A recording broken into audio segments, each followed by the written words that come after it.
ಭಾರತೀಯ ಜನತಾ ಪಾರ್ಟಿಯ ರಾಜ್ಯ ಕಾರ್ಯಕಾರಿಣಿ 19ನೇ ತಾರೀಕು ಅಂದರೆ ನಾಳೆ ದಿನ ಅರಮನೆ ಮೈದಾನದಲ್ಲಿ ನೆರವೇರ್ತಾ ಇದೆ. ಬೆಳಗ್ಗೆ 8:30ರಿಂದನೇ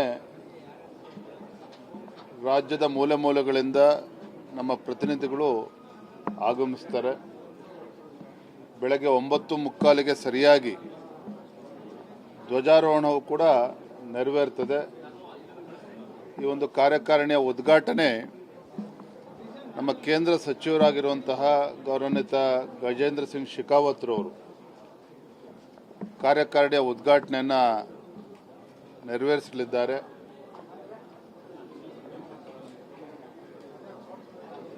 ಮಾಜಿ ಮುಖ್ಯಮಂತ್ರಿಗಳಾಗಿರುವಂತಹ ಸನ್ಮಾನ್ಯ BS ಯಡಿಯೂರಪ್ಪನವರು, ಸದಾನಂದ ಗೌಡರು, ಜಗದೀಶ್ ಶೆಟ್ಟರ್ ಅವರು, ಬಸವರಾಜ ಬೊಮ್ಮಾಯಿ ಅವರು, ಕೇಂದ್ರ ಸಚಿವರಾಗಿರುವಂತಹ ಪ್ರಹ್ಲಾದ್ ಜೋಶಿಜಿಯವರು, ಸೋಮಣ್ಣ ಅವರು, ಶೋಭಾ ಕರಂದ್ಲಾಜೆ ಅವರು, ಆಮೇಲೆ ಕೇಂದ್ರ ಸಚಿವರು, ನಮ್ಮ ಸಂಸದರು, ಶಾಸಕರು, ವಿಧಾನ ಪರಿಷತ್ ಸದಸ್ಯರು ಮತ್ತು ಎಲ್ಲ ನಮ್ಮ ಪ್ರತಿನಿಧಿಗಳು ಕೂಡ 1250ಕ್ಕೂ ಹೆಚ್ಚು ಪ್ರತಿನಿಧಿಗಳು ಒಂದು ರಾಜ್ಯದ ಕಾರ್ಯಕಾರಿಣಿಯಲ್ಲಿ ಭಾಗವಹಿಸ್ತಾ ಇದ್ದಾರೆ.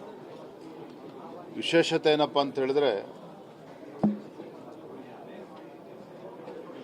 ಮುಂದೆ ಬರ್ತಕ್ಕಂಥ ಉಪಚುನಾವಣೆಗಳಿರ್ಬೋದು, ಬಾಗಲಕೋಟೆ, ದಾವಣಗೆರೆ ದಕ್ಷಿಣ, ಅದೇ ರೀತಿ ಬಾಗೇಪಲ್ಲಿ ಉಪಚುನಾವಣೆ ಕೂಡ ಬರುವಂಥ ಸಾಧ್ಯತೆ ನಿಚ್ಚಳವಾಗಿರೋದ್ರಿಂದ, ಹಾಗೆ ವಿಧಾನ ಪರಿಷತ್ ಚುನಾವಣೆಗಳು, ಜಿಲ್ಲಾ ಪಂಚಾಯಿತಿ, ತಾಲೂಕ್ ಪಂಚಾಯಿತಿ ನಮ್ಮ ಕಾರ್ಯಕರ್ತರ ಚುನಾವಣೆ,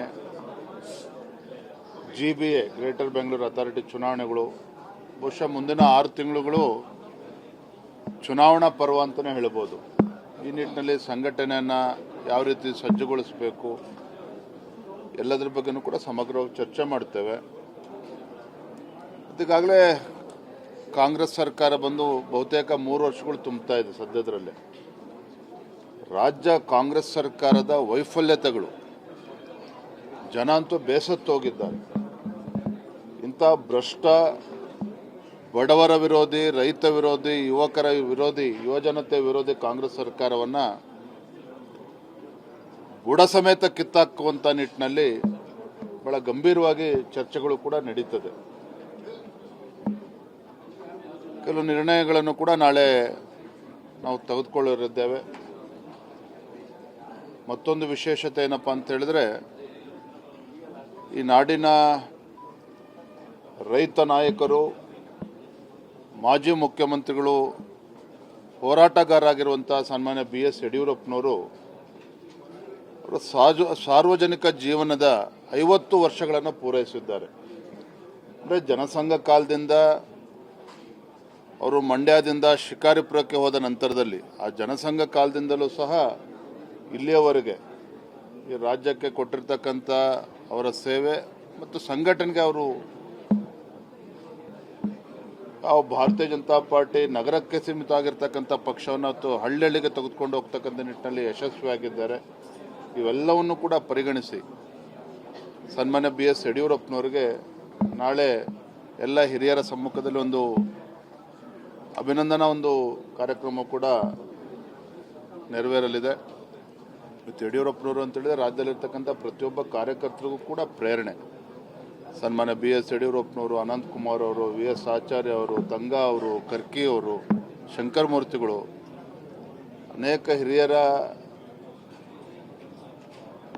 ಒಂದು ತಪಸ್ಸು, ಕಾರ್ಯಕರ್ತರ ಒಂದು ತಪಸ್ಸು, ಇದೆಲ್ಲದರ ಪರಿಣಾಮವಾಗಿ ಇವತ್ತು ಪಕ್ಷ ಎಷ್ಟೊಂದು ಭದ್ರವಾಗಿ ಇವತ್ತು ನೆಲೆನವರೋದಕ್ಕೆ ಸಾಧ್ಯ ಆಗಿದೆ ಅಂತ ಸನ್ಮಾನ್ಯ BS ಯಡಿಯೂರಪ್ಪನವ್ರಿಗೆ ಅಭಿನಂದನೆಯನ್ನು ಕೂಡ ನಾಳೆ ಸಲ್ಲಿಸೋರಿದ್ದೇವೆ, ಸನ್ಮಾನ ಮಾಡೋರಿದ್ದೇವೆ.